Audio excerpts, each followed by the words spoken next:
que eu posso falar para a molecada hoje é que, assim, você tem que ter uma disciplina, sem dúvida, tal, mas você não pode deixar de aproveitar um pouco a sua vida, né? Porque você só é jovem uma vez na vida.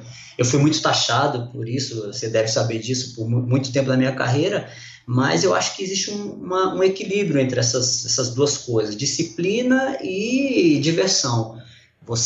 Eu acho que assim, um moleque hoje que entra de cara no esporte, com esse modismo todo, querendo ser campeão, ele não pode esquecer que ele também é jovem, tem que fazer essa parte. É claro que uma coisa tem que ser balanceada com a outra. E nesse sentido, assim, não era nem muito no sentido de diversão que ele era rígido, mas era mais assim, eu nunca tive um parabéns. Eu voltava como campeão mundial da Tasmânia, o cara, muito bem, né? Vamos lá, você tem treino agora e tal. Mas enfim, foi bom.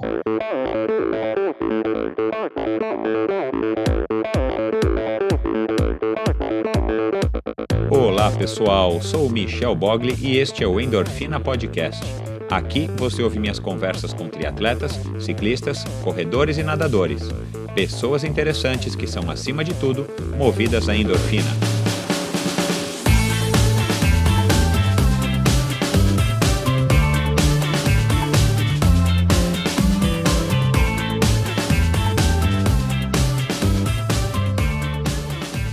A produtora de áudio Pulsante tratou e finalizou o som deste podcast, um passo importante para o crescimento do Endorfina.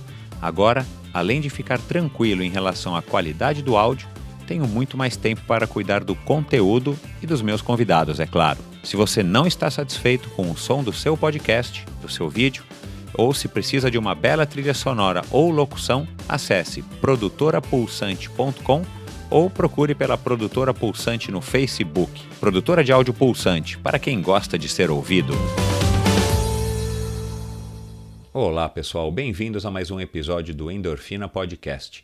Lembro vocês que ainda há algumas camisetas do Endorfina, estão lá no site para vocês verem, quem ainda não viu, dê uma olhadinha lá no endorfinabr.com, uma camiseta aí bem legal e o pessoal está curtindo. Então tem algumas unidades ainda, quem tiver interesse, clica lá no link, manda um e-mail, me pede que eu mando as orientações aí para fazer o pagamento e eu envio a camiseta para qualquer lugar do Brasil. E também lembrar vocês da novidade que a gente lançou aí no último episódio, a galeria de fotos, uma galeria participativa. Eu já comecei colaborando aí com o auxílio dos meus entrevistados com muitas fotos que contam a história do triatlon brasileiro.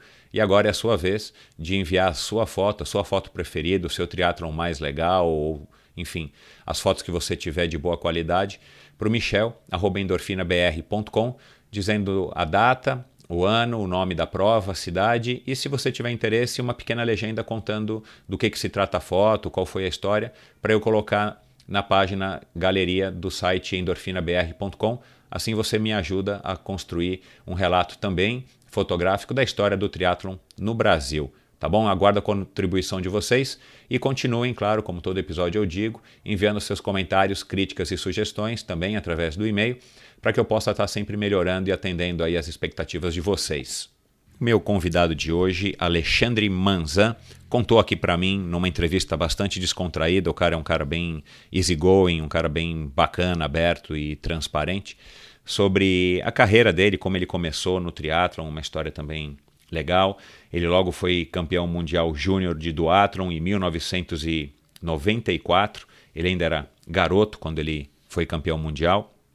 E depois outros títulos, tantos que ele teve em 1996, ele ganhou 3 etapas da ITU, 2 no Japão e uma em Ilhéus. Ele conta pra gente aí como é que foi esse misto de garoto rebelde, né? Ele era tido como um garoto rebelde, vocês vão ver aí no depoimento dele, com esse compromisso de ser um atleta profissional e estar viajando o mundo aí através de títulos e pontos para se desenvolver como triatleta. Então, muita coisa bacana. O Manzan depois se especializou no final da carreira dele como triatleta profissional, como um grande triatleta de X-Terra, né, de triatlon off-road. Então ele também venceu aí e continua participando, mas ele venceu na época aí 6 vezes o Campeonato Brasileiro e chegou a ser 11º colocado em Maui, que é a grande final, aí, o grande campeonato mundial, como os americanos chamam, do X-Terra. E depois ele fala um pouco também sobre as expedições, a vida dele. Hoje em dia ele se dedica às corridas fora de estradas, às trail run, e também em expedições de caiaque, escaladas, enfim, o Manzan é bem aventureiro. Quem quiser segui-lo aí no Instagram pode acompanhar as grandes empreitadas do Manzan ao redor aí do globo. Até para a Antártica ele foi e vai contar um pouco aqui para a gente. Então tenho certeza que vocês também vão curtir. Aproveitem e um grande abraço. Recebo hoje aqui no Endorfina outro campeão mundial. Em 1984, então com 18 anos, ele foi campeão mundial júnior de duatlon, na longínqua ilha da Tasmânia. Um ano antes, já havia vencido o Pan-Americano Júnior de Triatlon, feito que repetiu também em 94. Foi vice-campeão do Circuito Mundial de Triatlon em 1996, e campeão também de 3 etapas do Circuito Mundial, no Japão, em 1996 e 98, e em Ilhéus, na Bahia, em 1996 também. Os cabelos longos foram sua marca registrada, além, é claro, de uma corrida sempre na casa dos 30 e baixo. Com jeito de moleque, a versão triatlética do menino do Rio, Alexandre Joaquim Fontes Manzan. Bem-vindo, Manzan. Opa, muito obrigado, Michel. Obrigado pela oportunidade e agradeço aí ao convite, poder, enfim, compartilhar um pouco da minha história com essa rapaziada nova e mostrar como era o triatlon há mais de 20 anos. Bacana, Manzan. Então vamos começar do comecinho. Com qual idade você começou? Se você já foi campeão mundial júnior em 94 aos 18, você começou muito antes? Não, eu comecei em 1990. Eu devia ter 15 anos, 14 para 15 anos nessa época. Comecei em Brasília, né? Eu fui influenciado por alguns amigos e foi basicamente isso. Com 15 anos eu fiz a minha primeira prova. Isso em 1990? 1990. Legal. E o que te levou ao triatlon?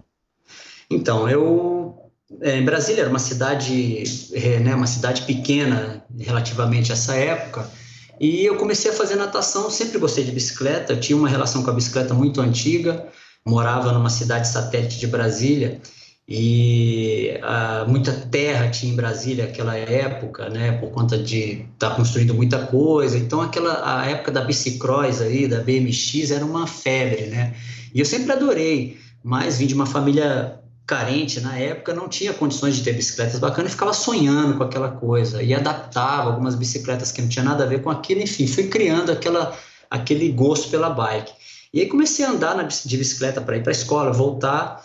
E quando eu mudei para cá, para Brasília mesmo, na cidade, eu ia para natação, né? Fazia natação para complementar uma atividade a mais ali. Conheci uns amigos nesse local e eles falaram: a gente vai fazer um triatlon.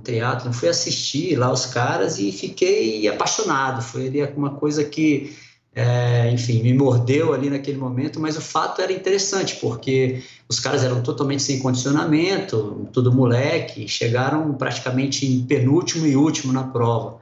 Mas aquela sensação de fazer a natação, né, uma coisa que eu fazia mais ou menos ali com eles, pedalar e depois correr, foi assim, cativante. Eu falei, cara, eu quero chegar junto com vocês na próxima prova.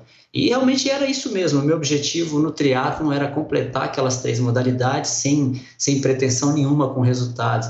Imagina, eu sempre fui franzino pra caramba, nunca achei que fosse chegar em algum lugar, né? E assim comecei a fazer alguns treinos na loucura com eles e comecei a participar. Mas qual que era a tua base esportiva, assim, para você? Era só andar de BMX, era aquilo que muitas crianças têm, nada de muito sério, não é isso? Sim, eu nunca levei nada assim, nessa época não tinha, né, imagina, BMX era, você montava uma rampa no meio da rua ali, botava um cara deitado no outro lado para tu ficar pulando ele. Eu fiz muito isso também. A minha base de esporte foi essa. Até os 15 anos foi basicamente isso. Eu pegava a bike, rodava a cidade toda, sempre brincando, saltando morro. Teve a época do bowl também, não sei se você se lembra, né? A gente botava uma rampa assim alta, em que você chegava com a bike, saltava assim e voltava por ela mesmo. Chamava bowl, não sei como é que se chamava por aí. E era isso, nunca tive base de treino mesmo, nunca treinei nada em planilha antes de começar o triatlo. Legal. Eu também não lembro o nome, mas a gente fazia no prédio onde eu morava, né, ainda com a minha mãe, com meus amigos, a gente fazia essas rampas, mas eu lembro que eu também nunca conseguia fazer essa manobra de chegar, bater lá em cima e voltar pela mesma rampa. O negócio mais era Exato. saltar por cima dos amigos. Não matei Legal, ninguém, a bom foi isso. bacana. Ô Manzan, e qual que foi seu primeiro triatlo então? Então, aí em 1989, na verdade, eu fui assistir, no final do ano, eu fui assistir esses amigos fazerem essa prova. E aí, desde então, eu botei na cabeça que queria fazer aquilo e comecei a treinar no final de 89, virei o ano treinando ali, treinando, né? A gente ia pro parque, pegava uma bicicleta que eu arrumei lá, que era uma Caloi 12, eu não sei se você lembra dessa bike, Claro que lembro. pois é, para mim era um luxo, aquela bike para mim foi um sonho. E aí comecei a treinar. Nosso treino era 2 voltas no parque, o parque tem 10 quilômetros aqui a volta, no 100%. No treino para a gente era isso, treinar 100% e parar.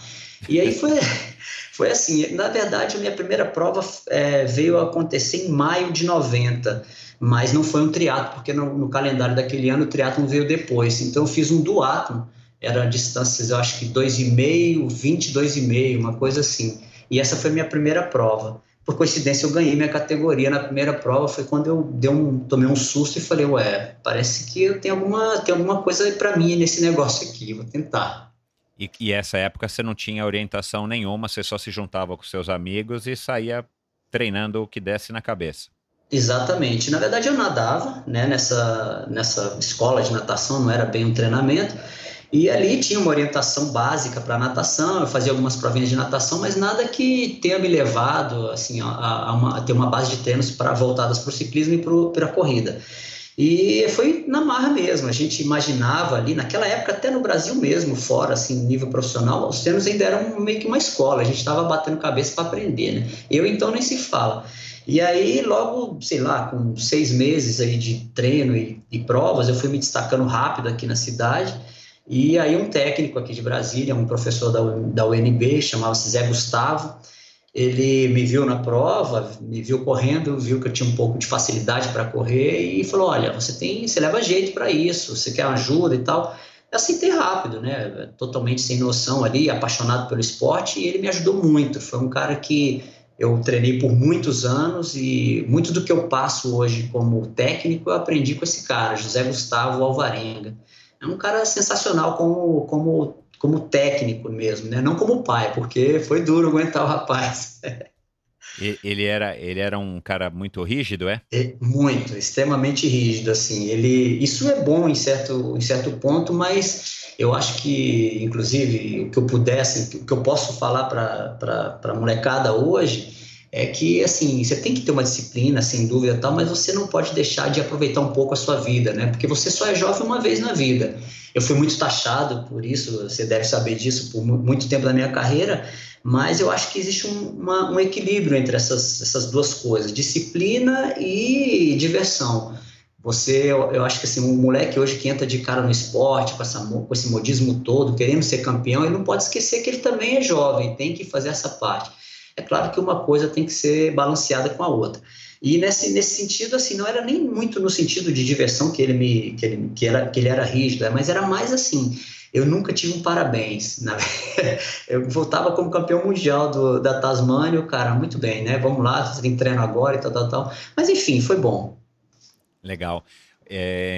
Teve um filme aí recentemente, se não me engano, ano passado, que fez sucesso, ganhou Oscar e tal, que é exatamente a história baseada em fatos reais de um professor de piano numa escola famosíssima em Nova York, que era um cara super militar e até certo ponto um ditador autoritário, enfim. E o filme trata desse relacionamento com um tal do aluno que quer ser um baterista de jazz famoso, o cara quer ser o melhor baterista de jazz do mundo, só que o cara sempre cobra mais do menino até um ponto que o menino meio que enlouquece, enfim. Em português eu não lembro como é que é o nome, em inglês chama Whiplash. Então esse é um filme que vale a pena assistir, é um conceito interessante. E o professor tinha como lema, e no final só que ele diz isso, desculpe aí se vocês não viram o filme, não quiserem ouvir, não é nada de muito importante, não é um spoiler, mas eu vou contextualizar aqui para citar esse exemplo aí do José Gustavo Alvarenga, do Manzan.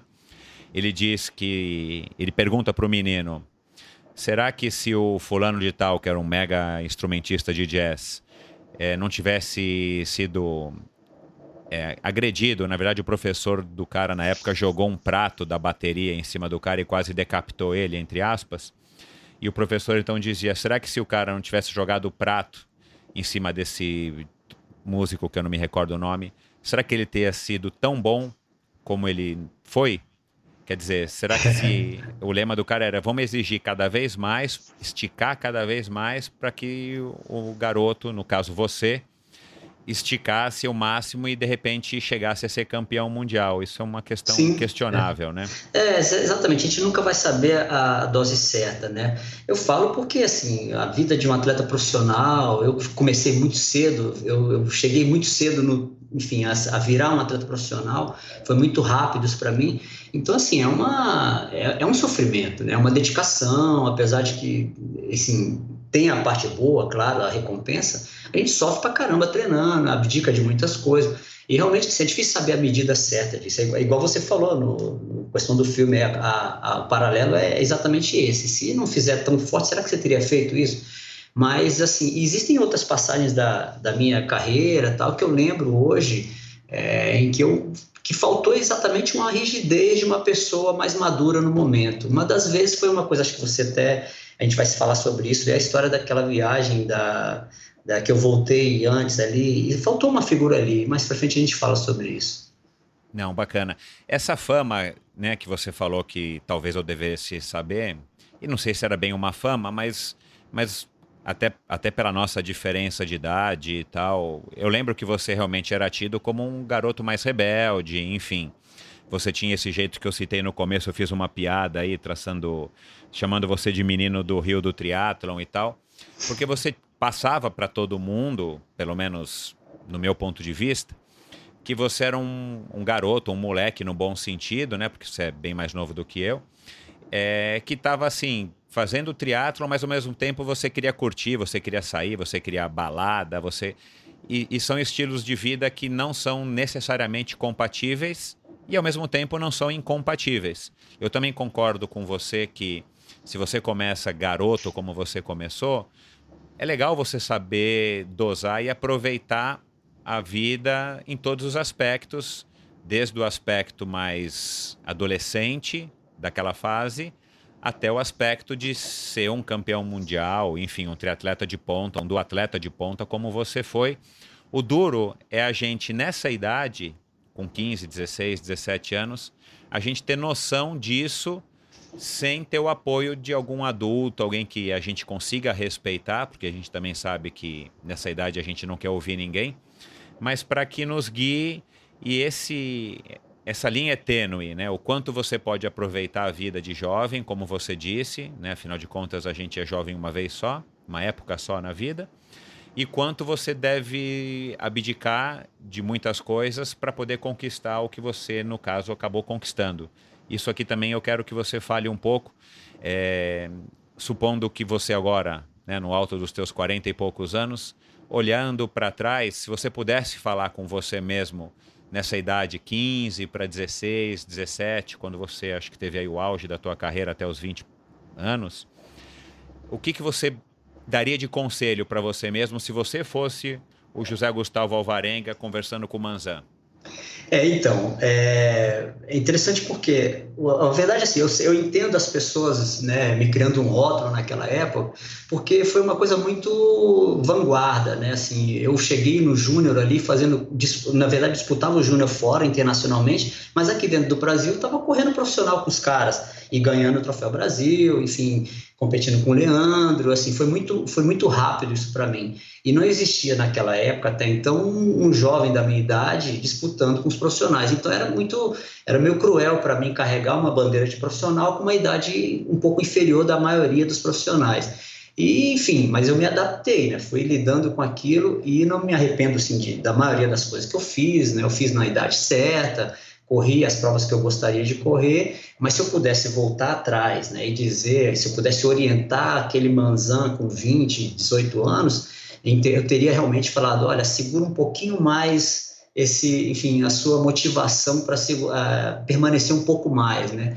Eu acho assim, os títulos que eu tive, né, comparado a de outros atletas, não que a gente deva comparar, mas eu acho que assim, as pessoas foram mais profissionais por mais tempo, né? Eu fui um ofurô de algumas temporadas, então assim, eu deveria ter aproveitado mais esse talento que eu tive, né, no triatlon, tentar render um pouco mais, porque eu paro para pensar, eu nunca gostei de ser um atleta de campeonatos, eu sempre gostei de ser atleta de provas determinadas. Então eu ia lá, para mim, por exemplo, ser campeão mundial, eu tinha uma motivação absurda para chegar treinar para um campeonato mundial de duatlon, como foi o caso, tal, mas depois que aconteceu, eu queria outra coisa. Né? Aí, beleza, vamos lá para o Campeonato Mundial de Triatlon, como eu fui. Aí fui disputando aquela coisa massacrante de você ficar por conta do circuito mundial. É difícil, é muito doído isso aí. Mas para mim era assim, era uma coisa, beleza, conquistei esse objetivo, agora eu quero outro.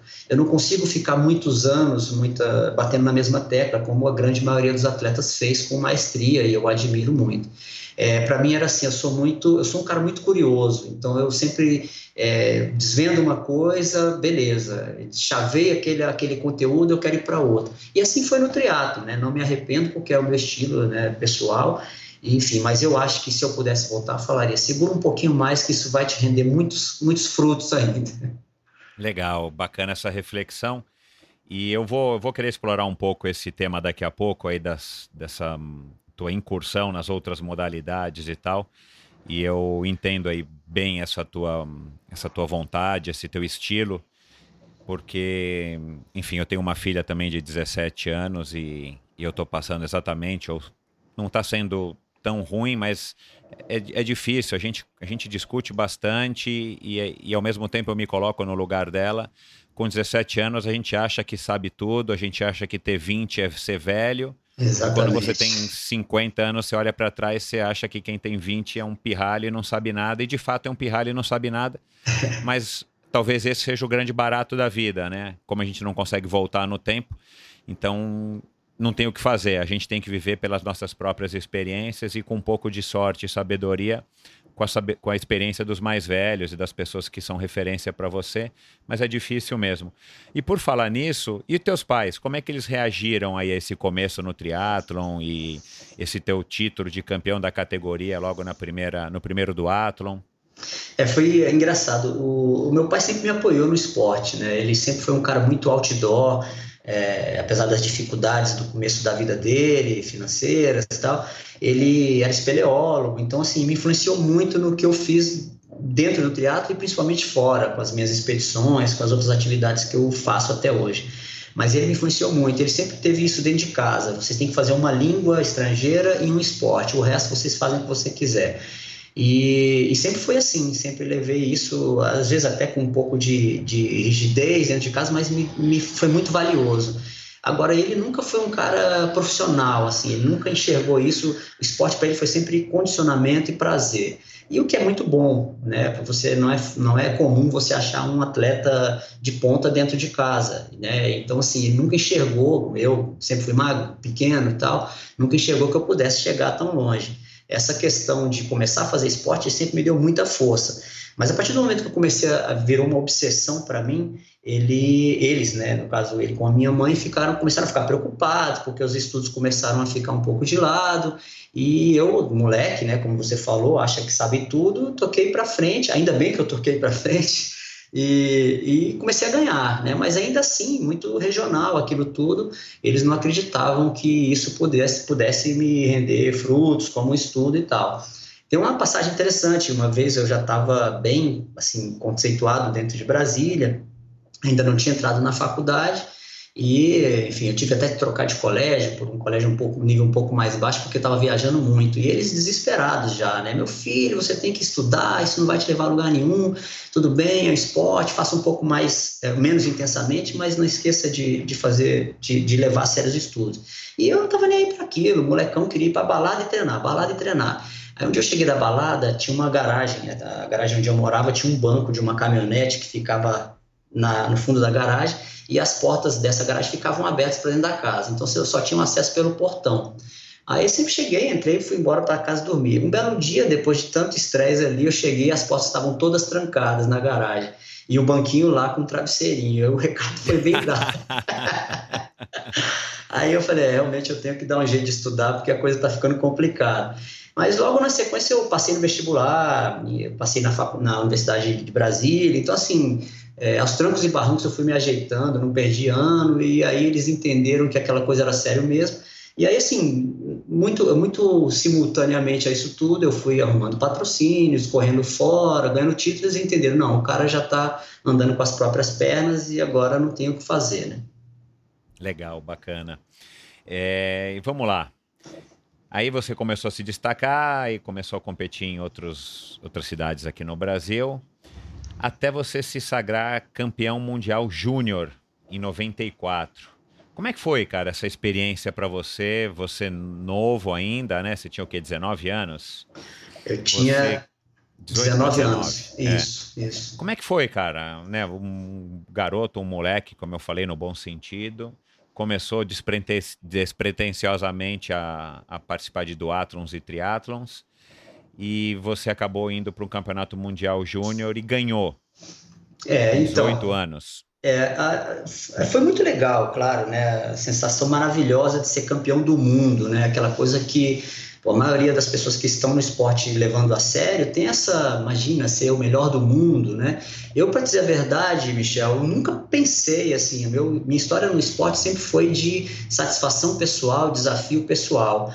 Ser bom, né, e crescer no esporte foi uma consequência natural. Aliás, uma das coisas que a gente, né, enfim, tem que passar para essa molecada, para essa galera que faz triatlon, é exatamente isso, olhar para a essência da coisa, né? Você ser bom é uma consequência, isso vai vir ao longo dos treinos, dos anos de experiência. Ninguém começa no esporte querendo ser, enfim, o melhor e acabou. Você tem que entender o que você, seu contexto dentro daquele esporte e ver se você tem capacidade de chegar lá. Se for, abraça o mundo ali e vai. Mas, enfim, voltando à história do Mundial. Naquela época, foi em 94 isso, eu já estava muito bem ranqueado aqui no Brasil, já havia passado uma temporada na França, competindo no profissional. 94, 96, eu posso dizer que foram os meus melhores anos no triatlo, né, da minha carreira. Eu fiz muita coisa em 94, antes de ir para o Mundial. Fui para a França, ganhei várias provas lá, enfim, abri minhas portas ali na Europa. 96 nem se fala, que foi outra história, mas voltando ao ponto de 94, é que ninguém sabe, não vai lembrar, mas em 94 eu fechei o ano exatamente com essa sequência de 4 provas. A primeira delas foi o Troféu Brasil, em Santos, em uma semana, foi tudo final de semana atrás de final de semana. Eu ganhei o Troféu Brasil, ganhei o campeonato. Já viajei direto de São Paulo, fui para Tasmânia, aí fui campeão mundial de duatlon. Na semana seguinte já era o campeonato mundial de triatlon na Nova Zelândia, eu fui terceiro. E voltando para a América, a gente já voltou pela Argentina, que era o campeonato pan-americano em Mar del Plata, eu fui campeão pan-americano esse ano. Então foram 4 resultados na paulada ali. Então assim, se você me perguntar o que eu senti, foi muito bom, mas não dava tempo nem de comemorar, porque era uma coisa atrás da outra, foi muito intenso. Para mim foi assim, uma das passagens mais interessantes no triatlo, que foram 4 títulos em 4 semanas. Caramba, acho que isso deve ser um recorde, hein? Não sei se seria um recorde, mas foi muito bom. Caramba, parabéns, meu. Valeu. Parabéns. Não sabia disso daí, não. E olha aí para quem está ouvindo, que história bacana. Vamos valorizar os nossos ídolos, pessoal. A gente tem muita gente boa nesse país, muita gente boa no triatlon, em outros esportes. O que a gente precisa é saber essas histórias e valorizá-las, né, Manzan?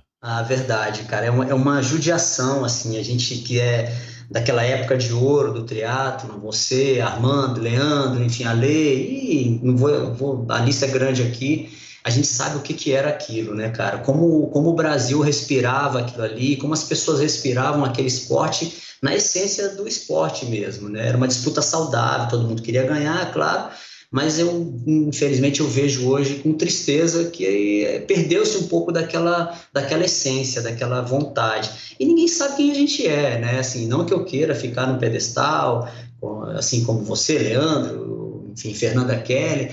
Acho que a gente passa para deixar uma mensagem, abrir os caminhos, né? Eu acho que é por aí. Mas a molecada não sabe, entendeu? Não faz ideia do que o Brasil já fez no triatlon lá fora.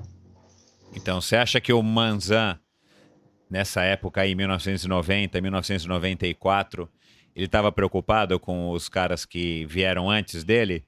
Mas sem dúvida que estava. Preocupado não. Na verdade, eu tinha ídolos, né?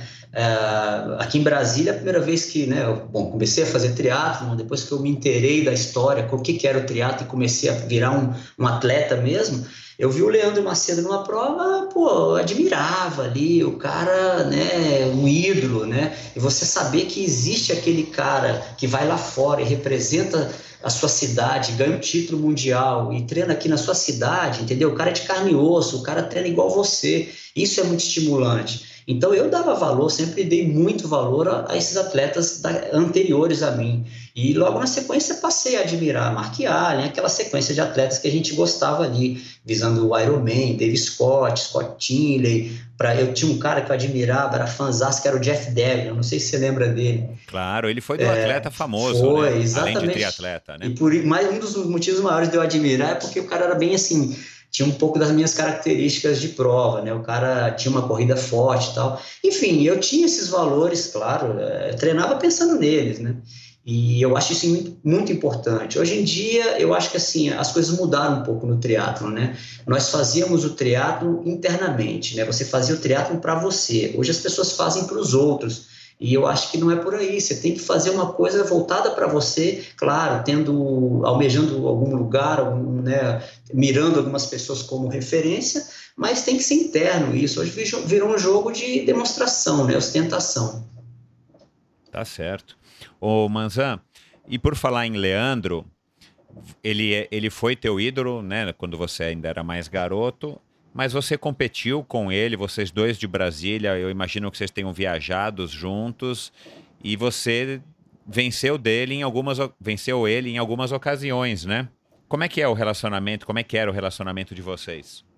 O Leandro sempre foi um ídolo, né? Então, eu cresci muito rápido aqui dentro, e de uma hora para outra eu me vi viajando com ele e ficando no mesmo quarto. A gente começou a disputar algumas provas do circuito mundial, isso já mais para frente. Mas o Leandro sempre foi um cara muito, enfim, o estilo dele sempre foi muito diferente do meu. Nada que impedisse dele ser um puta amigo, assim, a gente se encontra de vez em quando pela cidade e tal, e continuo admirando, tendo o maior respeito por ele. Mas era bem difícil, porque ele era um cara muito zen, né? Até hoje é um cara muito calmo. E eu era um moleque novinho, querendo conhecer as coisas.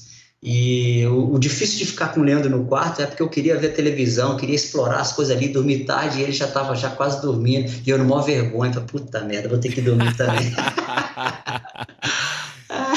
Mas assim, ele era um cara muito receptivo, né? Então essa questão de disputar com ele sempre me respeitou muito.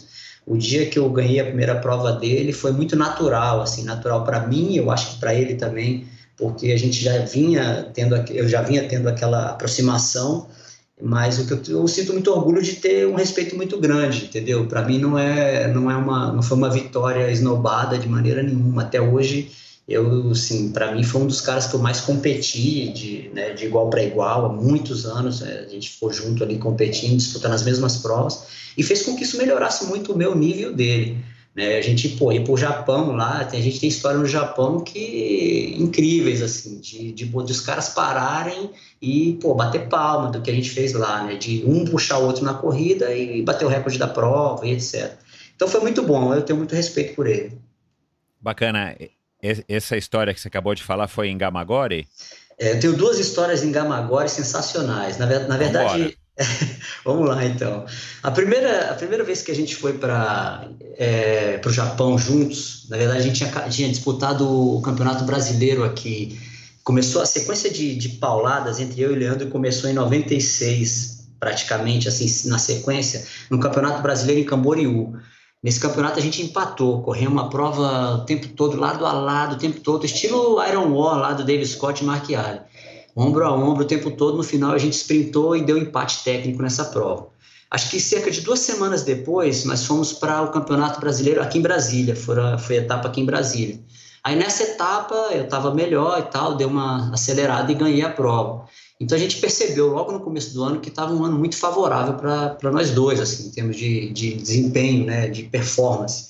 E os tempos dos 10 quilômetros eram absurdos, assim, já aqui no Brasil a gente já tinha, sei lá, fazendo casa de 31, 32 e muito longe do restante, com todo respeito. Aí nesse ano a gente começou a fazer a bateria de provas do circuito mundial, né? Entramos no circuito para disputar o circuito todo. Primeira etapa do circuito mundial foi em Ishigaki, né, no Japão, é uma ilha lá do Japão. Eu até então cru no circuito mundial. A gente chegou, saiu no segundo pelotão mais ou menos, entregamos a bike no segundo pelotão e saímos para correr. Eu e Leandro, naquela bagunça ali, na frente estava escapado, Miles Stewart mais uns 4, alguma coisa assim. E eles abriram muito no pedal, esse pelotão inicial. E a gente só para correr naquele bolo ali e falei, agora salve-se quem puder, né? E eu, molecão ali, enfim, doido para bagunçar a prova, saí acelerando junto com o Leandro e fomos embora. E de uma hora para outra foi pingando ali daquele segundo pelotão, foi pingando todo mundo, ficou eu e ele, eu abri um pouquinho dele, e aí os caras do primeiro pelotão começaram a se aproximar, a gente aproximar deles, né? Eu não tinha mais visto o Leandro nessa hora, e fui passando um por um. Aí no final, na hora que eu fiz a última curva, eu vi o primeiro, o Miles Stewart, chegando. Eu praticamente quase peguei o Miles Stewart nessa prova e fui segundo. Né? Assim, para mim foi chegar no começo do circuito mundial. E o Leandro foi terceiro. E a gente já fazer dobradinha, segundo e terceiro, foi uma puta surpresa, né? E mais engraçado dessa prova, né? Que fui tomar banho já em êxtase ali, sabendo daquela que foi, cara, o segundo do mundo aqui, né? E aí eu voltei lá para a premiação, tinham colocado os resultados afixados na parede ali, aí parecia um resultado de vestibular, assim, os caras, caramba, eu botava o dedo assim, tal. Aí eu fui ver o que era, né? Aí eu lembro do Ralph Eggs e o Lotta Leder falando assim, meu Deus, como é que pode isso? A hora que eu vi era o meu tempo da corrida, tinha dado 30 minutos e 40 segundos. Caramba, incrível, hein, Manzan? Foi muito legal, e assim, recordações legais. As condições também eram perfeitas, né?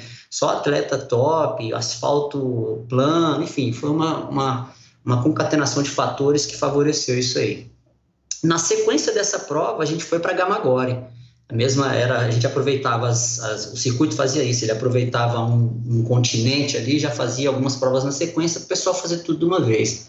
E acho que era semana seguinte já. E aí a gente já chegou lá como favorito. O Miles Stewart torceu o pé nessa prova, né, machucou o dedo, sei lá, e não foi para Gamagori. Aí eu já cheguei com uma touca de uma cor, o Leandro com outra e o resto tudo com touca preta. Os 3 primeiros do ranking tinham toucas diferenciadas. Imagina que a gente apanhou nessa prova na natação. Puta pancadaria em cima da gente, todo mundo mirando, esses brasileiros não podem ganhar. Mas não teve jeito, foi incrível, assim, saindo da água ali, um pelotãozão junto, tal, depois terminamos o pedal todo mundo junto e acabamos ali saindo para correr aquele bolo, né? Aí o Leandro já olhamos um para o outro ali, já tínhamos feito isso outras vezes, vamos tocar o pau aqui. E fomos embora, né? Era meio que instintivo isso aí. E aí, na metade da prova para frente, a gente já abriu da galera, já botou uma distância e eu falei, agora ferrou, né? Agora é eu e o homem aqui. E isso aí foi até a linha de chegada. No final ali, o cara, né, querendo ganhar a prova dele também, e eu pensava exatamente isso, ó, o cara é meu ídolo e tal, mas eu também quero ganhar, né? E a hora que chegou no sprint final, a gente botou um do lado do outro, fomos pro sprint e eu acabei ganhando essa etapa, né? Mas existia um respeito muito grande, né? Assim, era muito bom você ter um cara da sua cidade, era muita coincidência, né? Os 2 primeiros do ranking naquela época disputando as provas e moravam na mesma cidade. Então é interessante. Pois é, vocês treinavam juntos, Manzan? Praticamente nunca. Eu treinei muito poucas vezes com o Leandro, né? Eu tenho um problema até hoje de acordar, Michel. Eu nunca consegui acordar tá cedo. Certo, eu lembro. Eu tenho, assim, o meu relógio biológico, e eu aprendi a lidar com isso, aprendi a respeitar isso. Eu acho que se você pode fazer isso, é legal, porque você aproveita a parte que seu corpo está afim de fazer, enfim, é à tarde, então vai treinar forte à tarde, né? Isso se você puder, claro. E então, assim, o Leandro sempre foi muito disciplinado, acordava muito cedo e não era muito o meu estilo de treino. Eu tinha um treino mais, enfim, horários livres, né? Mas era isso. Bacana, sabe que eu ouvi uma entrevista com a corredora Paula Radcliffe, que está aposentada, mas se eu não me engano ela ainda é detentora das melhores marcas de maratona e dos 10 quilômetros, uma inglesa que foi aí super reverenciada e tal na época dela. ela dizia que no auge da carreira dela, ela precisava dormir 12 horas por dia para poder render e para poder treinar, enfim, e tal. Então eu acho que essa história do ciclo do sono é muito individual e a Sim, gente encontra aí na vida, não precisa ser só no esporte, mas pessoas que dormem menos, dormem mais, claro, pessoas que rendem mais de manhã, rendem mais à noite, rendem mais à tarde, enfim. E eu acho que exatamente, você fez a escolha certa, né? Enfim, é melhor você acordar mais tarde e estar mais disposto para treinar do que claro. você acordar cedo para treinar mal. Exatamente. Eu sempre respeitei meu corpo, assim, eu tô com 43 anos, né, eu fiz aí bastante coisa no esporte, continuo treinando, competindo em outras modalidades, e não tenho uma lesão, né, então, assim, eu acho que essa questão de você ouvir o corpo, de saber a hora de treinar, saber a hora que não treinar, e, enfim, de fazer força, não fazer força, é importantíssimo. Eu lembro de muita gente nessa época de profissional, de não ouvir muito isso. Era, não, para ficar bom eu tenho que apertar, tenho que forçar. E não é bem isso. Eu acho que o descanso é tão importante quanto a parte forte do treino, né? Tá certo. Você treinou muito, Manzan? Você treinou assim volumes absurdos? Cheguei a fazer algumas épocas sim, assim, para distância olímpica não muito, e nem precisava, né? Era mais tiros ali frequentes e tal. Eu nunca gostei muito daqueles treinos tradicionais, né? De pista e tal. Eu sempre dei tiro correndo na rua mesmo. Por exemplo, tinha um percurso de 10 quilômetros, os tiros que eu fazia eram marcados, mas aquela coisa de ficar aquele massacre mental dentro da pista nunca me agradou. E em questão de volume, eu fiz um bocado quando fiz Ironman, mas pouco tempo também. O volume nunca foi meu forte. Eu sempre gostei de treinos de qualidade, né? Eu tenho pouco tempo que eu tenho hoje, eu faço pancada. E eu acho que sempre funcionou mais ou menos assim, sempre treinei forte. Legal. Fala um pouco aí. Você teve títulos importantíssimos no duathlon e no triatlon. É, fala um pouco aí dessas duas modalidades que, na verdade, mais ou menos a mesma coisa, mas tem gente que se especializa em duathlon, pelo menos antigamente era assim, né? Hoje o duathlon, aliás, eu quero conversar um pouco disso com você, o duathlon meio que perdeu o prestígio ou acabou, eu não sei. E o triatlon, né? Como é que você mesclava isso? Como é que surgiu a oportunidade do duathlon? E como é que você dividiu isso na tua carreira? Ou foi uma coisa que aconteceu naturalmente, enfim, sem você pensar muito? Não foi sem pensar mesmo, né? Eu comecei para fazer triatlo. Eu fui influenciado por esses amigos e comecei para fazer triatlo. Mas por coincidência não havia triatlo no calendário que eu comecei. Eu comecei exatamente com o duatlo. E eu achava assim muito bom, apesar de na minha percepção de esforço achar que o duatlo era um sofrimento muito mais absurdo do que o do triatlo, por conta da explicação fisiológica das duas modalidades, né? Você já começa a prova no duatlo a 100%, né? Carregando o seu corpo ali, sem muito refresco e tal. Já o triatlo você começa nadando, já tem um refresco ali da água, o seu corpo boia. Então o triatlo ele é mais, enfim, mais generoso com o atleta. O duatlo não, o duatlo é raiz, eu acho. E eu sempre gostei dos dois. Eu acho que o duatlo me deu uma base para o triatlon animal, assim, eu fazia muito duatlon aqui no começo da minha carreira em Brasília, tinha um circuito muito regular de duatlons, e me ajudou muito. Então eu nunca treinei específico para os dois, porque o treino praticamente era um só, né? Eu fiz muito tique quando eu era novo, aquele treino intervalado de correr, pedalar. E isso me favoreceu, né? Só que eu entrava na minha planilha lá, era um treino só, treinando para duatlo ou triatlo, não mudava muita coisa não. Tá certo.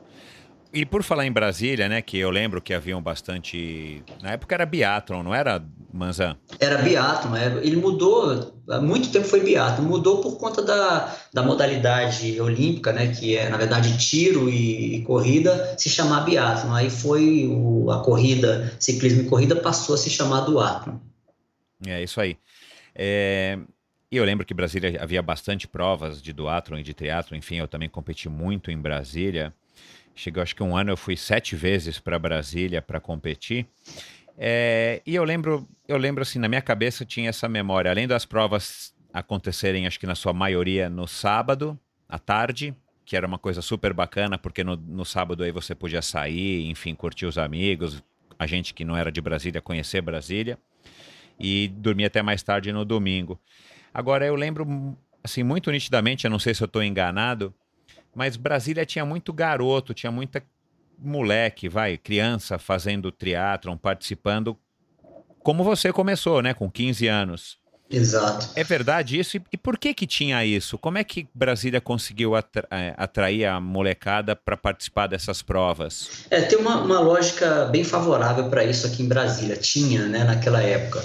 E realmente, é exatamente como você falou. Teve uma época, eu tenho fotos aqui, alguns vídeos caseiros, de você ver as provas e não acreditar da quantidade de moleque que tinha fazendo triatlon, duatlon naquela época. Na verdade, se tratava do evento do final de semana, né? Todo mundo da molecada ali, doido para namorar, conhecer as meninas, iam para o triatlon, duatlon para, enfim, se encontrarem ali e ficar naquela azaração. Era meio que o bochicho da cidade, eram as provas, né? E por quê? Exatamente porque em 90, Brasília ainda era uma cidade pequena, né? Podemos dizer assim, Brasília não respirava aquele clima de cidade grande que tem hoje. E era muito fácil você treinar, né?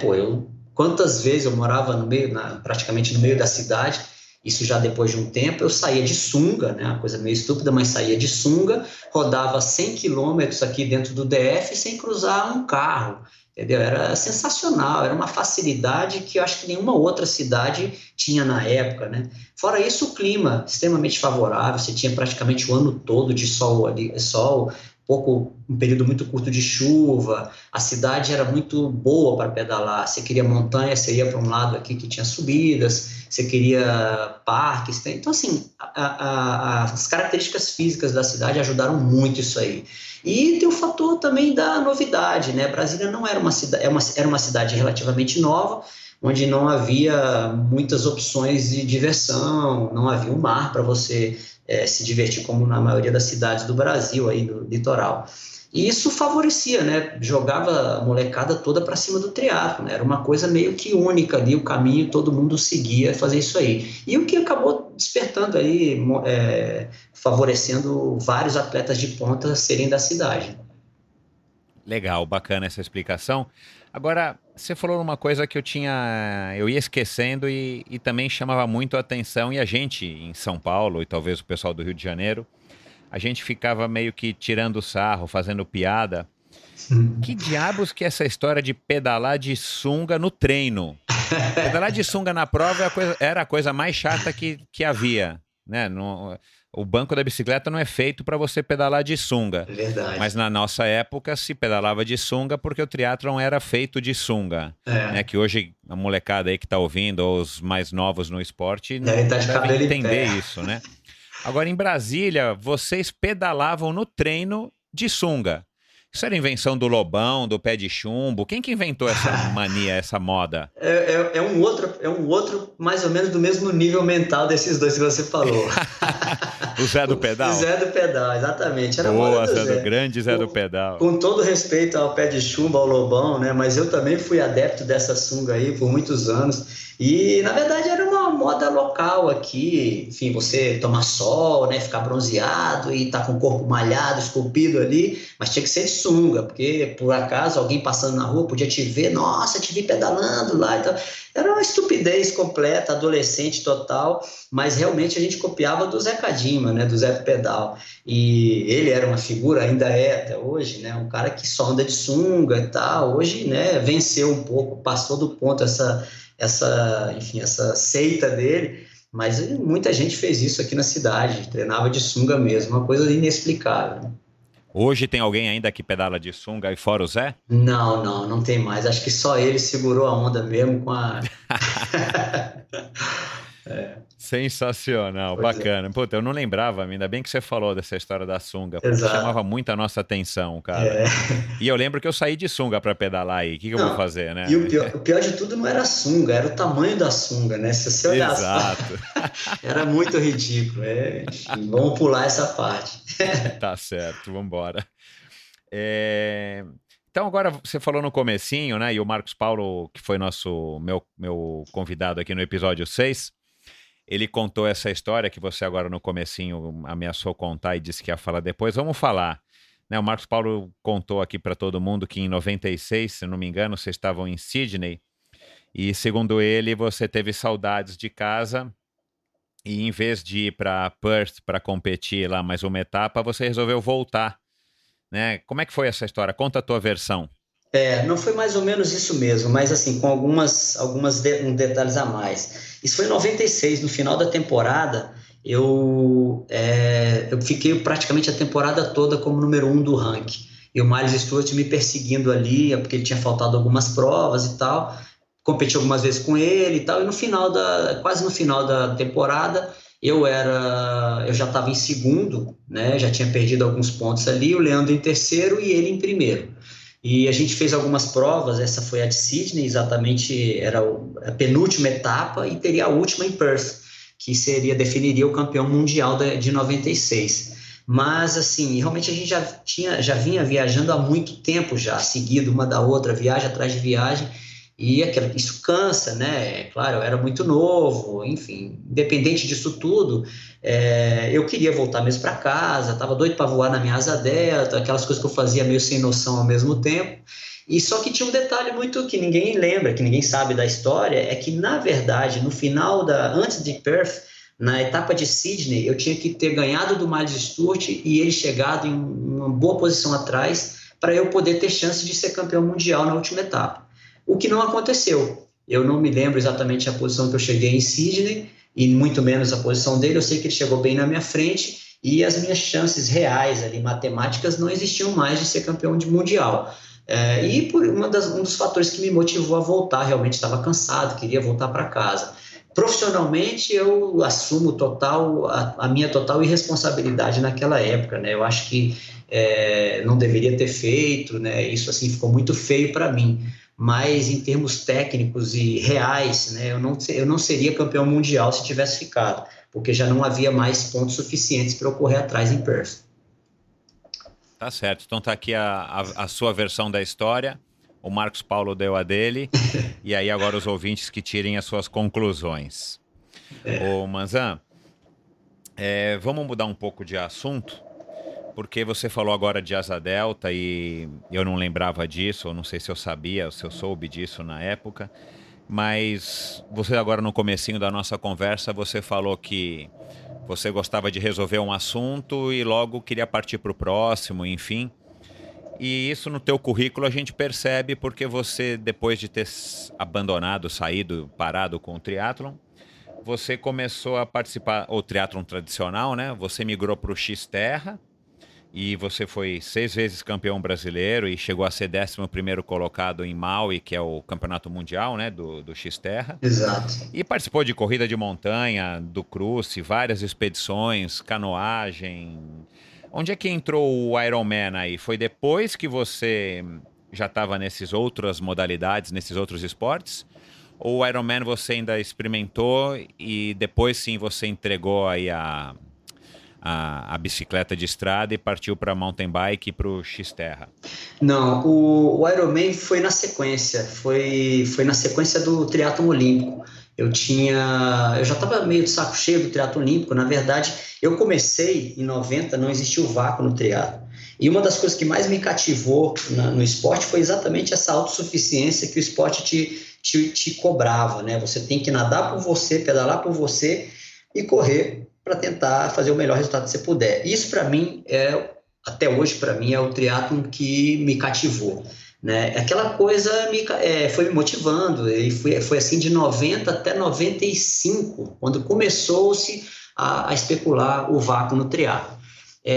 Mas o meu sonho, desde moleque, era chegar um dia a fazer o Ironman, né? Eu sempre tive aquilo como meta, aquela coisa, aquela independência da prova ali, do Mark Allen, usando a cabeça para passar os caras e tal. Isso me cativou e até hoje é mais ou menos o que eu tenho de ideal no esporte, nas outras modalidades.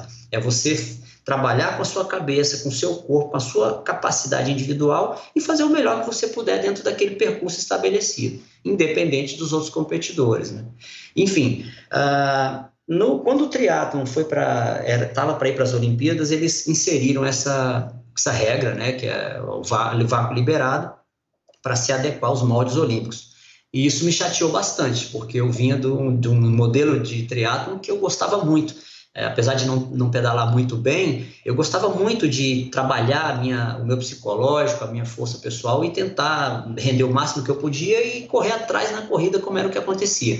Então foi um balde de água fria a questão do vácuo. A partir de então eu falei, acho que está na hora de eu começar a mirar o Ironman. Mas eu fui segurando porque os meus resultados ainda eram bons e, por incrível que pareça, coincidentemente, os meus melhores resultados no triatlon olímpico foram no triatlon com vácuo. Isso acabou me favorecendo. Mas teve uma duração, né? Eu aproveitei isso pouco tempo, como eu falei, se eu pudesse voltar atrás teria insistido um pouco mais, mas eu estava numa situação que eu queria muito experimentar a outra modalidade, a outra distância, que era o Ironman. Isso foi mais ou menos em 97, quando logo após o 96, meu melhor ano no circuito, alguns fatos eu vou narrar aqui porque tem relevância na história. Eu tive um acidente em 97, eu não sei se você se lembra, e quase morri. Enfim, foi logo quando eu terminei o ano como vice-campeão mundial. No ano seguinte, em 97, eu falei, não, esse ano eu vou fazer uma prova longa. Ia ter uma prova em Porto Seguro, que era aquele 3/4 de Ironman, uma coisa assim, eu não sei se era a distância. Isso, foi o primeiro ano, né? Isso. Seria o primeiro ano em 97. E eu queria fazer... Esse meio percurso entre o meio... Exatamente. Essa prova, eu falei, não, essa vai ser a minha primeira prova longa, eu vou fazer. E comecei a treinar para isso. Aí fui atropelado aqui em Brasília, fiquei, enfim, meus planos foram por água abaixo, e eu parei, né, larguei ali essa história fiquei me recuperando. Só que o que aconteceu? Em 97, eu estava em segundo do ranking mundial. A cobrança era absurda em cima de mim para eu fazer circuito mundial, continuar ali, Olimpíada, com toda razão. E eu queria fazer essa prova longa. Aí fui atropelado. Quando eu voltei aos treinos ali, me recuperando, eu voltei até rápido, mas quebrei perna, quebrei cabeça toda. Voltei e ali foi confirmado as Olimpíadas para o ano 2000 em Sydney. E aí eu falei, putz, eu vou ter que adiar essa história da minha prova longa. E voltei a treinar, tentando conseguir alguns pontos, para conseguir manter meus pontos para a Olimpíada. Só que veio um fato muito chato, que em 97 a ITU simplesmente chegou, olha, está confirmado o triatlo nas Olimpíadas de 2000, mas a partir de hoje todos os pontos de todos os atletas vão ser zerados e todos começam do zero. E assim, eu era o número 2 do ranking, eu poderia brincar nas provas ali até 2000 que eu estaria lá largando na Olimpíada fácil, né? Mérito meu, que a gente já tinha feito prova, assim como o Leandro, outras pessoas que estavam bem ranqueadas ali. E aquela história de o vácuo recém-inserido no contexto e deles tirarem aquela pontuação que eu tinha conquistado, voltando num acidente muito grave, ali me deu um baque muito grande e eu praticamente abandonei a ideia de Olimpíada, né? Foi naquele momento, aquela série de fatores me desanimou muito. Até porque... Com razão, né? Ouvindo agora aqui... Com certeza. Você assim, teve total razão. Isso é muito pessoal, né, Michel? Assim, ninguém de fora consegue entender tudo que passa na nossa vida. E poucos souberam ali da minha situação pontual naquele momento, de ter aquele acidente, de cortar os meus pontos, enfim, de o vácuo estar rolando. Foi muita pressão para uma pessoa muito nova naquele momento.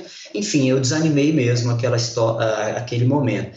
Mas o que aconteceu? E mesmo assim, né, por conta de patrocínios, né, eu queria tentar viver disso mais tempo, eu tentei em 98 voltar para o circuito para tentar, enfim, começar a ganhar pontos ali para tentar ir para a Olimpíada.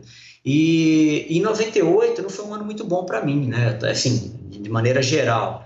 Eu comecei a fazer algumas provas, mas sempre pensando em prova longa. Eu estava lá viajando o mundo, lá correndo provas para tentar fazer pontos, né? Não estava num ritmo bom de treino e não conseguia me motivar porque eu só pensava em prova longa. A prova longa meu primeiro Ironman veio em 99. Mas antes de falar sobre 99, eu vou chegar cronologicamente lá. Em 98 tem uma história interessantíssima do Japão, e foi exatamente por conta desses fatores de ainda estar tentando correr atrás dos pontos para a Olimpíada. Eu batalhando ali, não conseguia, desmotivado pra caramba, e estava em Brasília um dia, era uma quinta-feira. E aí eu acho que o presidente da confederação, naquela época o Calazans, não sei quem me ligou, e eu tinha certeza que eu estava meio desacreditado naquela época. Esse cara já tinha tentado falar com todos os atletas de ponta do Brasil e falado, surgiu aqui uma passagem essa semana para o Japão, uma etapa de Gamagori, a qual eu já tinha ganhado em 96, e ofereceu lá para os caras, ninguém quis, né? Falaram, quem eu sou louco que quinta-feira vai embarcar aqui para o Japão. E aí não quiseram, aí o cara me ligou, falou, vamos tentar com o Manzan lá, né? Aí o cara... Pra quê? Pois é. Aí ele me ligou, eu falei, putz, cara, pro Japão. Aí eu falei, pensei rápido assim, eu falei, cara, quer saber? Tô fazendo nada aqui mesmo, tal, na pior das hipóteses eu vou lá, né, e vou competir numa prova de alto nível, faço um treino forte, como um sushi lá e volto, né, vamos lá. Falei, boa. Eu falei, me dá isso aí, vai, me dá essa passagem. Cara, eu lembro mais ou menos do cronograma, foi o seguinte, eu saí daqui numa sexta-feira, tudo na correria, embarquei, mais de 24 horas viajando até chegar ao local exato da prova, me instalei no hotel todo quebrado, isso era um sábado, eu acho, e aí fui dar uma soltada na piscina do hotel. E aí tava lá na piscina, eu encontrei tava o Greg Welch e o Brett Sutton, que era aquele técnico australiano dos caras lá, aquele doido. E aí eu até, opa, tudo bem e tal, e deu uma soltada ali, tentando, né, os braços tudo travado, aí o Brett chega, ele cutucou o Greg Welch, né, falou, cochichou, só que eu ouvi, falou, cara, que idiota, o que esse moleque tá fazendo aqui, vindo do Brasil, chegar aqui sábado, eu ouvi e pensei comigo, falei, cara, é mesmo, né, eles têm razão. Aí beleza, cara, dormi lá, falei, quer saber, vamos lá, né, faz a prova, come seu sushi e vai embora. Amanheceu domingo, né, a prova era domingo de manhã. Isso eu estava com um venezuelano no quarto do hotel, era o Gonzalez, eu esqueci o primeiro nome dele. E ele, pô, e aí, cara, que você veio cansado aí, mas aí você acha que pode ter um bom resultado? Eu falei, não, cara, é impossível eu ter um bom resultado aqui, não dá mesmo. E ele falou, eu perguntei, e você? Não, eu tô treinando bem, eu acho que nessa etapa eu vou conseguir me superar aí e tal, ficar entre os primeiros. Beleza. Aí fomos lá, largamos, cara. Como era de se esperar, saí em, sei lá, antepenúltimo da água. Saiu eu, um espanhol e não me lembro mais um outro cara. E aquilo ali, aquele desespero, aquele sofrimento, falei, cara, o que eu tô fazendo aqui, né? E esse espanhol, de uma hora para outra, começou, não, vamos rodar aqui, vamos pegar. Eu falei, cara, pegar o quê, né? Pensando comigo, tô morto aqui, a perna toda doída. Enfim, aí comecei a rodar ali, né, cara, o orgulho fala mais alto, né? Você não vai deixar de puxar, né? Aí revezando, pegamos o último pelotão ali, né? E o pelotão engrossou. Aí ele falou, não, vamos agora, continua. Aí pegou mais um doido lá e começou aquele revezamento ali, aquela escaleira, daqui a pouco pegamos o segundo pelotão. Aí, cara, o caldo engrossa, mais um pilhado, a hora que viu, cara, terminamos o pedal, isso todo mundo junto puxando ali, né? Cada vez que eu ia lá para frente puxar, cara, quase chorava com as pernas gritando ali, né? Tudo travada ali da viagem, enfim. Falei, cara, agora beleza, agora relaxa, né? Vai sair para correr, tá todo mundo junto, um pelotão só. Sai para correr, tenta terminar a prova, vai comer seu sushi e volta para casa. Vai fazer o quê, né? Bom, saímos para correr, naquela bagunça da transição ali, eu saí, acho que em 20º para correr. Eu falei, que isso, cara, 20º colocado, mais ou menos calculando ali, olhando a fila ali adiante, né?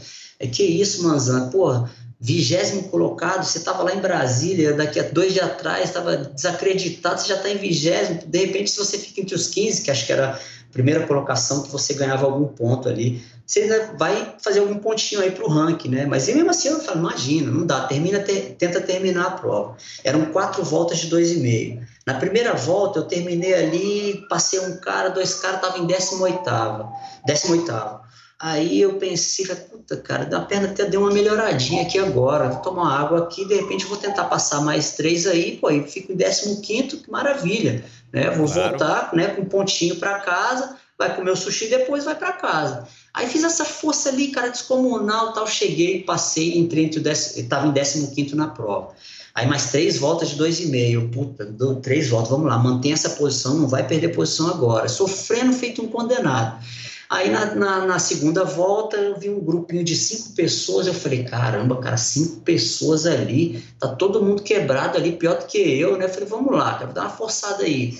Aí dei uma forçada, me hidratei, que eu fingi ali, né? Mostrei que tava mal, mas passei os caras, falei, pô, peraí, cara, tô entre os 10, não é possível. 10º colocado já ganha dinheirinho, você vai levar uns dólares para casa, pontos a rodo aí pro ranking e come sushi e tô feliz, né? Maravilha.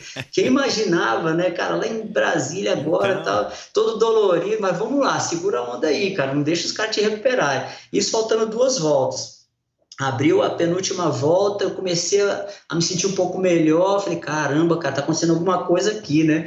E aí eu vi mais três caras na minha frente, falei, cara, esses caras estão muito perto, não é possível, eu tava longe, já estão aqui perto agora, vou dar uma aceleradinha aqui. Aí eu fui e passei esses três, eu falei, cara, não é possível, né? Tô agora quase entre os 5 primeiros da prova, isso não é possível, né? Imagina, eu nem esperava vir para cá, já tá com um monte de pontos aí no ranking, vai levar $1 para casa e tal. Aí eu comecei a pensar, puta, cara, você imagina chegar entre os 5 primeiros nessa prova, ia ser uma superação absurda. Aí eu, pô, Manza, vamos lá, cara, tenta aí, cara, tem uns 2 caras capenga ali na frente, de repente você entra aí, imagina, ficar entre os 5, que maravilha. Aí, beleza, entramos para a última volta.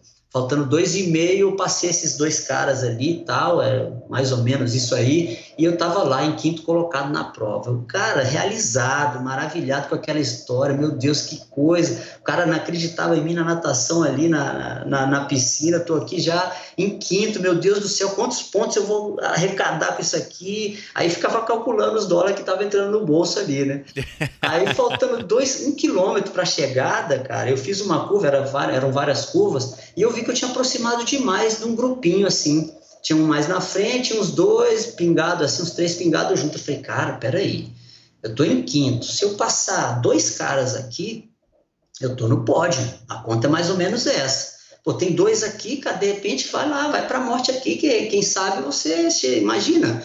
Isso é fora da realidade, mas vamos lá. Aí fiz uma força descomunal ali, a hora que eu vi, eu tava passando os 2 caras, e na hora que eu passei os 2 caras, eu vi mais 3 na frente junto, assim, ó. Eu falei, não, peraí, 2 na frente aqui não é possível, são os 2 primeiros. Aí eu falei, meu, agora segura, agora vai até a morte. A hora que eu vi, eu passei os caras e ganhei a prova. Olha isso, que interessante, cara. Eu não sabia disso, mas Essa prova de 98, para mim, assim, sem dúvida nenhuma, foi a prova que eu guardo com mais orgulho, assim, da minha carreira. Fui, assim, numa situação completamente inacreditável que eu tava, de treino, de motivação, e você ir lá e falar, cara, eu vou lá, tentar fazer o que der. E no meio da prova você vai se deparando com coisas ali. Voltei com o primeiro lugar da prova ali, foi a minha última vitória no circuito mundial. que bacana. Em Gamagori de novo, né? O percurso também te agradava, né? Eu já conhecia a prova, né? Já sabia os modos ali, mas enfim, foi uma coincidência muito feliz, né? Que bacana, cara. E pelo jeito, né, conhecendo você e ouvindo agora aí você contando as tuas histórias, você sempre funcionou melhor se não tinha pressão, né? Você tinha que estar motivado por você mesmo. E eu acho que foi esse caso agora nessa vitória de 98, né? Você foi sem nenhuma expectativa, convidado em cima da hora, você mesmo aceitou que não tinha pretensão nenhuma, porque, né, você não estava nem tão treinado quanto você achava que poderia estar, e no final das contas você acabou rendendo um absurdo e ganhou. Exatamente, eu sempre gostei muito de trabalhar sem pressão. A pressão, essa coisa de você ter pressão em cima nunca me agradou mesmo, né? E foi assim, né? Na verdade, depois dessa prova, apesar de ter ganhado lá, você perguntou do Ironman, né? Eu ia chegar na fase do Ironman agora. Eu voltei para casa decidido, cara. Eu não queria mais. Ainda depois disso, eu ainda viajei com o pessoal da confederação, os atletas indo atrás de pontos. Eu lembro que eu fiquei com a Armanda no quarto lá no Japão, no Havaí, enfim. E eu ali eu falei, cara, não quero mais. Isso aqui já não dá, já fiz o que eu tinha que fazer. E fui para o Ironman. Aí em 99 eu fiz meu primeiro Ironman em Porto Seguro, eu fiz, aí sim, voltando àquela questão do volume, para essa prova eu fiz uns volumes absurdos, cheguei a fazer 700 km de ciclismo na semana, um volume que acho que nem se faz hoje mais. E aí fiz o Ironman, fui bem, né, fui meu primeiro Ironman, eu fiz 8,48 eu acho, e primeiro brasileiro nessa prova. Mas assim, durou pouco também, fiz 7 Ironmans, e enfim, a dedicação que exigia para você ir bem no Ironman era muito over para mim. Como eu disse, eu sempre fui um cara muito curioso e eu tenho um leque de atividades paralelas ao triatlo muito grande, né? Canoagem, enfim, hoje, né? Na época eram hobbies. E isso me ocupa, né? Eu gosto de fazer outras coisas sociais também. E aquele treinamento maçante do Ironman, gasta muitas horas para isso, me incomodou um pouco, durou pouco. Né? Legal. Você fez 7 Ironman e todos aqui no Brasil? Não, né? Porque não tinha prova de Ironman no Brasil assim, né? Não, eu fiz acho que vários no Brasil, uns 4, eu acho. Cheguei a fazer Florianópolis há alguns anos. Fiz Lake Placid, eu fui 15º em Lake Placid, acho que foi 2000 ou 2001, não sei. Fiz lá também, fiz Hot, mas Hot eu parei, não terminei. E acho que foi isso, a minha história no Ironman foi bem reduzida. Bacana. E como você já tinha os hobbies aí de canoagem, mountain bike, asa delta e tudo mais, você foi migrando para o Xterra que você competiu mais profissionalmente, não é isso? O que aconteceu? Eu sempre fui muito curioso, né? E na verdade, assim, tem um fato interessante que é a questão quando eu, enfim, ia para as provas, para dar ITU ali, aquelas provas mais exigentes e tal, eu ficava meio de saco cheio de ficar ali descansando para a prova, né? Aquela concentração absurda, isso me incomodava demais. Aquele pânico, aquele pavor que todo mundo, atleta, comia cedo, ia ter que dormir cedo para competir no dia seguinte. E isso, uma maneira de extravasar um pouco esse nervosismo, eu ia andar na cidade, conhecer as coisas, acabei conhecendo outros esportes com essa situação. Aprendi a remar na Nova Zelândia numa determinada situação, uma oportunidade, e assim foi. E eu comecei a desenvolver esse esporte aqui em casa. Você participou das corridas de aventura lá no comecinho também, que eu lembro, mas aí tinha a história do sono que para você pegava pesado, né? E você foi se especializando em fazer outras coisas mais radicais em termos de tempo e distância. E eu tô vendo aqui no teu currículo que você fez uma expedição na Antártica, cara. Que bacana isso, eu não sabia. Foi. Eu fui com um grupo, uns colegas de Brasília, foi 2014, eu acho, que a gente foi para a Antártica. Foi uma expedição bem interessante, toda organizada por brasilienses, né? Um fotógrafo, eu, mais um outro escalador, e a nossa intenção era desvirginar lá o Cabo Pérez, que a gente conseguiu, era na Península Antártica. Ali existem alguns locais com toponímias brasileiras, né? No caso, nomes brasileiros. E, enfim, o Rio Branco, Monte Rio Branco, era o nosso objetivo principal, que acabou não se concretizando por conta de variações climáticas lá, que o barco não conseguia, o veleiro que a gente foi, não tinha tempo hábil para ficar esperando no local determinado enquanto a gente fazia a escalada. Então subimos o Pico Pérez, que é um dos locais ali da Península Antártica, e ficou para uma outra oportunidade. Mas foi muito bacana, passamos praticamente 20 dias na Antártica. Que legal. De todas essas expedições, essas aventuras, né, você escalou... Não a Aconcagua, você escalou na Bolívia, né, se eu não me engano? Sim, escalei a Aconcagua também, em 2008, e em Bolívia fiz algumas montanhas acima de 6.000 metros. Acho que 3 ou 4 montanhas. Fiz Peru também, algumas montanhas ali na Cordilheira Branca. Fiz bastante coisa ali no montanhismo, um período da vida aí. E bacana, e de todas essas aventuras paralelas aí, qual foi a experiência mais marcante ou mais bacana e por quê? Teve algum perrengue, assim, daqueles clássicos ou alguma paisagem, alguma expedição que você mais curte? Sim, a gente curte todas, mas qual que mais se destacou e por quê? Essas expedições ali, né, que eu fiz, as pessoas fazem, na verdade, o que me motiva muito nessa história toda, todas essas expedições, todas as modalidades que eu pratiquei são movidas à força humana. Não tem motor envolvido na história, inclusive o barco que a gente foi para a Antártica era a vela, então assim, praticamente você não se usa motor, né? Então o que me motiva muito nessas expedições é o fato de você percorrer grandes distâncias, grandes percursos, seja remando, pedalando, andando, enfim, com autonomia plena ali daquilo ali, né? Depende de você, do seu controle mental, da sua estratégia de alimentação, hidratação e nada mais. Isso é o que me motiva. E dentro dessas situações, assim, já passei por vários perrengues, né? A Antártica, a gente corremos alguns riscos lá em relação a intempéries e tal. Teve uma viagem que eu fiz aqui na Diamantina, região de Diamantina, na cidade de Diamantina, fiz uma viagem de bike sozinho e a gente planeja tudo certinho e tal, chega uma hora que às vezes foge do seu planejamento. E eu cheguei num lugar que eu não poderia dormir, porque, enfim, era uma situação bem perigosa em termos de violência urbana ali, não existia um local para pousar ali, no caso. e eu não tinha barraca, né? Eu tinha planejado dormir nessa cidade e não tinha transporte, era uma situação bem atípica, fora do controle ali. E a única alternativa que eu tive foi falar, cara, eu vou, em vez de fazer o último trecho amanhã, eu vou ter que encarar agora. E era 7 horas da noite ali já, comi alguma coisa, entrei no mato sozinho ali, fui chavando para chegar no meu destino. Coisas assim, né, acontecem durante essas expedições. Mas se você me perguntar alguma coisa marcante, cada viagem tem seu gostinho, né, alguma coisa interessante que você guarda ali. Difícil guardar uma coisa só. Legal. Então, vou reformular aqui a pergunta. De todos esses lugares que você conheceu e essas paisagens incríveis que você teve a oportunidade de ver, né? Enfim, na Europa, aqui no próprio Brasil, a Cachoeira da Fumaça, a Chapada Diamantina, ou o próprio Aconcagua e tantos outros aí locais, o Monte Roraima que você também realizou, escalou.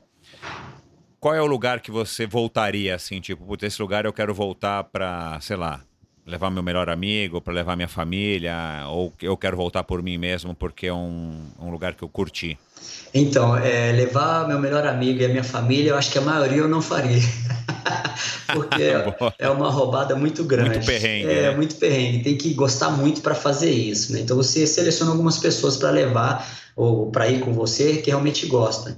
Mas a Antártica é uma coisa absurda, né? Você chega quando os primeiros icebergs que você vê se aproximando da Antártica, é absurdo a sensação que você tem de não pertencimento. Você olha aquilo ali e fala, cara, isso é um mundo à parte, né? E é amedrontador essa história de você, cara, eu tô longe, muito longe de tudo aqui, e você tem que ter um controle daquela situação absurdo.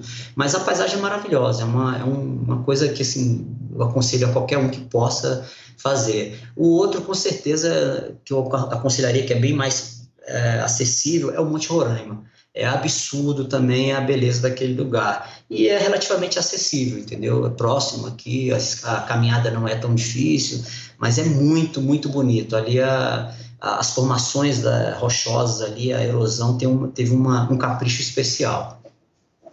Que bacana. E o teu pai deve curtir, né? Que você também faz isso, né? Sendo espeleólogo. Sim, adora. Ele fica daqui torcendo, já não tem mais idade para acompanhar, mas enfim, ele me ajuda muito, né, no planejamento. Foi com ele que eu aprendi muitas coisas em relação a planejamento de expedições, né, por conta da espeleologia, GPS, esses equipamentos foram todos assim. Ele me passou muita coisa, mas ele adora, ele curte bastante. Bacana. E a grande maioria dessas expedições você fez com o Núcleo Aventura. Fala um pouquinho aí do Núcleo Aventura.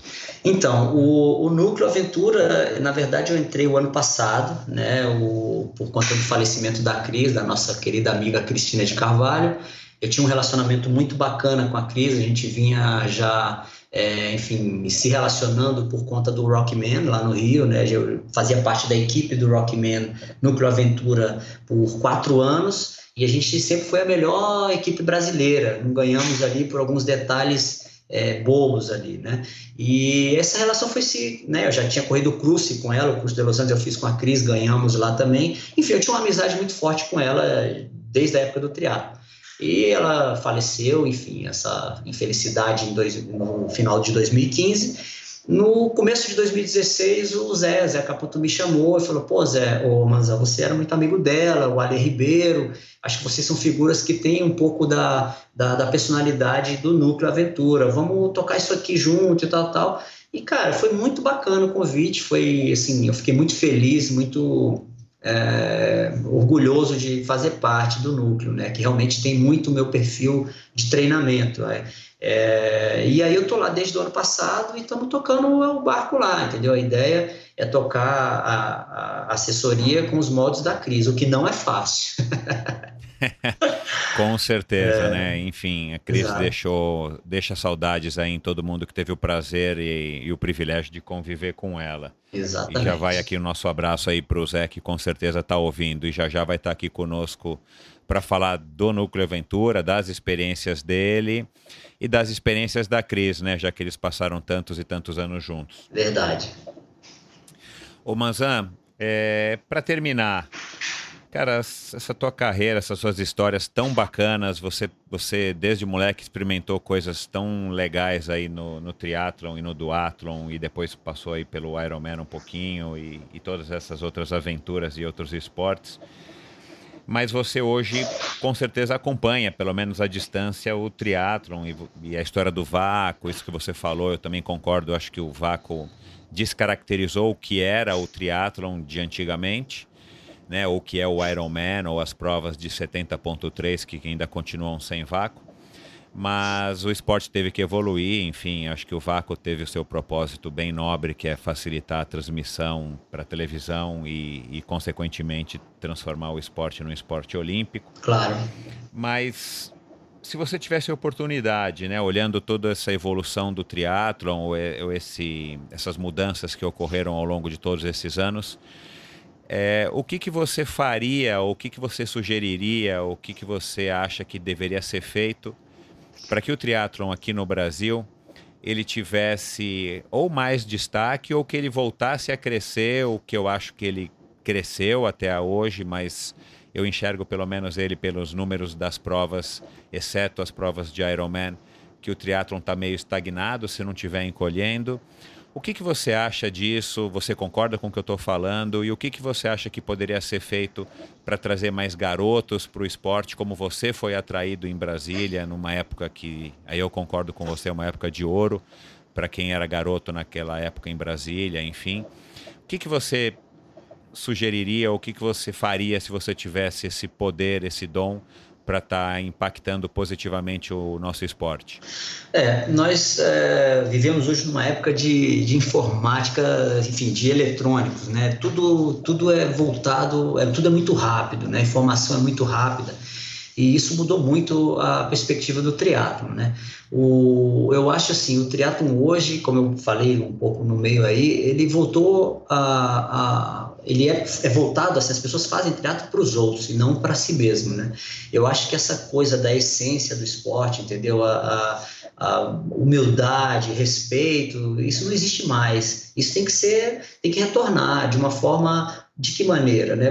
Primeira coisa, as provas hoje, todo mundo reclama do kit, a primeira coisa que você reclama é de um kit. Você não está fazendo a prova por causa de um kit, né? Você vai por causa da dificuldade técnica, enfim, dos seus amigos que vão estar ali competindo, do lugar, enfim, para se testar, né? E virou uma coisa meio que exibicionista. E eu acho que não é por aí. Então tem que reverter essa coisa do exibicionismo, né? E voltar. Eu acabei de fazer uma prova de corrida de montanha aqui em Brasília, totalmente artesanal. Se você vê enfim, as características da terra, vontade de rir, de tão artesanal e arcaico, estilo Vanderlei, não sei se é o Vanderlei Evangelho, não sei como é que é o nome dele, daquela nossa...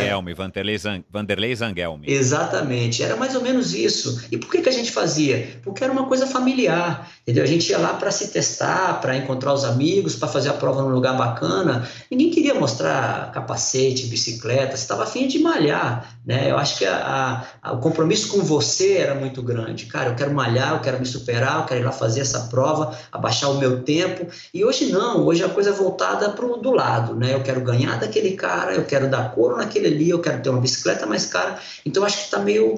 os valores se inverteram um pouco aí, né, em algum ponto dessa história, por conta de mídia, de acessibilidade de informação e tal.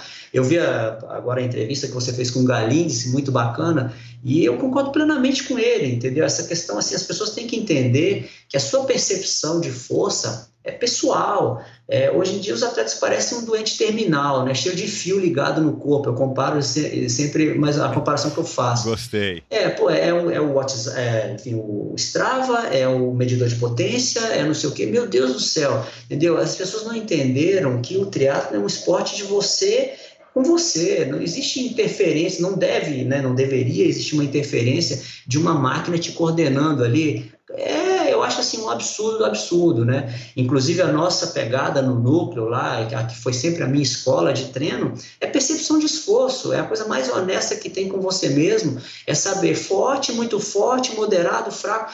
Como é que você vai acreditar num aparelho ali? Quem treina com polar sabe que o coração não fala exatamente a verdade. Pode estar aquele pulso realmente, mas você pode estar num dia que você não está em condição de fazer força. Enfim, é isso que as pessoas deveriam entender. Eu acho que eu sugeriria que as pessoas adotassem, voltar para a essência, aprender a conhecer o próprio corpo, entendeu? E não botar esse conhecimento nas mãos de aplicativos aí, enfim, eu sou totalmente contra essa moda, na verdade.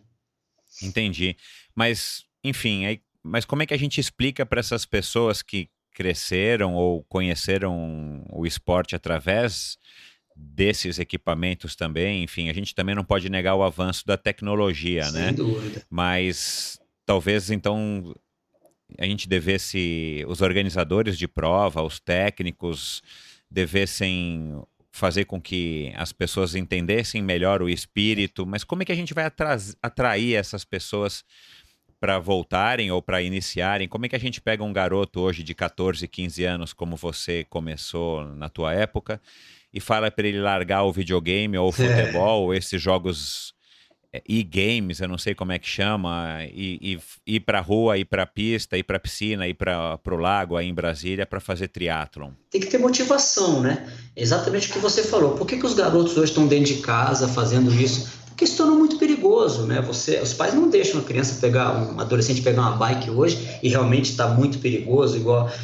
não tem as mesmas condições que eu tinha quando eu fui garoto aqui, que pegava a bicicleta, rodava a Brasília inteira e, enfim, não havia problema. Então, eu acho que o grande lance ali, eu sei criticar, resolver eu não sei não, mas eu acho que enfim, as pessoas interessadas, sejam os organizadores, os idealizadores do esporte, os apaixonados como nós, tentar criar meios de atrair essa molecada. De que maneira? Ambientes propícios para a pessoa se cativar ali, ou seja, tem que ter ídolos, não tem jeito, né? Você tem que voltar a botar um ídolo no esporte, um ídolo que fale essa língua, né? Que mostre para a molecada como é bom você não depender desses artifícios aí eletrônicos para ser feliz, para ter, né? Para se conhecer. Eu acho que falta um incentivo ao autoconhecimento, né? Ao conhecimento físico, que acabou. Hoje em dia não existe muito mais aquele culto ao corpo como é na nossa época, né? Legal, tá dado o recado do Manzan. Então, quem estiver aí nos ouvindo, aí, os organizadores de prova, os políticos, os envolvidos aí na confederação e nas federações, fica aí a sugestão do Manzan. Legal, Manzan, acho que passamos aí por tudo aí, uma carreira longa, extensa. Eu acho que a gente conseguiu aí tirar bastante história interessante, bastante aprendizado aí, principalmente para as pessoas poderem te conhecer melhor e saberem não só os seus títulos, mas o que você pensa. E para terminar, então, quem quiser entrar em contato com você, quem tiver interessado nessa história aí do Núcleo Aventura e poder experimentar aí através de você, do Zé, do Alê, um trabalho mais voltado para o autoconhecimento, uma coisa mais na pegada mais antiga, não no sentido de negativo, mas no sentido de voltar às raízes e tentar entender melhor o corpo e como o corpo reage aí aos estímulos que a gente dá para ele. Onde é que as pessoas te acham? Você tem um site, você tem rede social, você é ativo nas redes sociais, você tem um e-mail, um telefone que as pessoas podem te ligar e bater um papo com o Manzan? Eu sou bem old school, entendeu, Michel? Mas eu me adequei. Na verdade, hoje eu tenho um site, meu site está subindo, eu tive que fazer uma reestruturação nele, é alexandremanzan.com. Nesse site aí tem alguns produtos que eu pratico, aí, palestras, clínicas de triatlo, trail run, tudo está nesse site. Ou no Facebook eu tenho lá Alexandre Manzan, uma página, Alexandre Manzan Atleta, né? Tem Instagram também. E, enfim, fora isso eu trabalho no Núcleo, né? Aí tem todo o endereço do Núcleo também nas redes sociais. Lá eu sou diretor técnico junto com o Alexandre Ribeiro, nós passamos as planilhas, executamos todo o planejamento estratégico dos treinos dos alunos e são essas duas modalidades que eu ainda mantenho contato na parte técnica do triatlo, seria o Núcleo e essa minha parte que no site qualquer pessoa pode entrar em contato. Bacana, então fica aí também o convite para todo mundo que está ouvindo, que está nos ouvindo. Quiserem contratar o Manzan para uma palestra ou quiserem trocar uma ideia com ele, enfim, baterem um papo com ele, fica aí, eu vou colocar agora no post desse episódio no endorfinabr.com os links para que as pessoas possam te achar aí de maneira mais fácil, tá bom, Manzan? Beleza, agradeço muito e vai ser um prazerzaço poder compartilhar um pouco da minha história, enfim, o que eu puder. Eu acho que conhecimento a gente não segura, né? A gente tem que passar para frente. Quem quiser, eu fico à disposição e com muito prazer. Legal, Manzan. Muito obrigado, até a próxima e boa sorte nas tuas aventuras. Valeu, muito obrigado.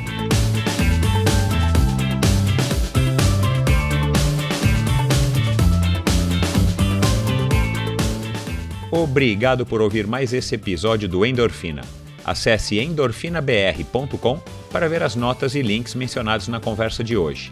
Lá você ainda encontra todos os episódios do Endorfina. E lembre-se de participar você também, enviando suas sugestões, perguntas e críticas para michel@endorfinabr.com. Um abraço e até a próxima!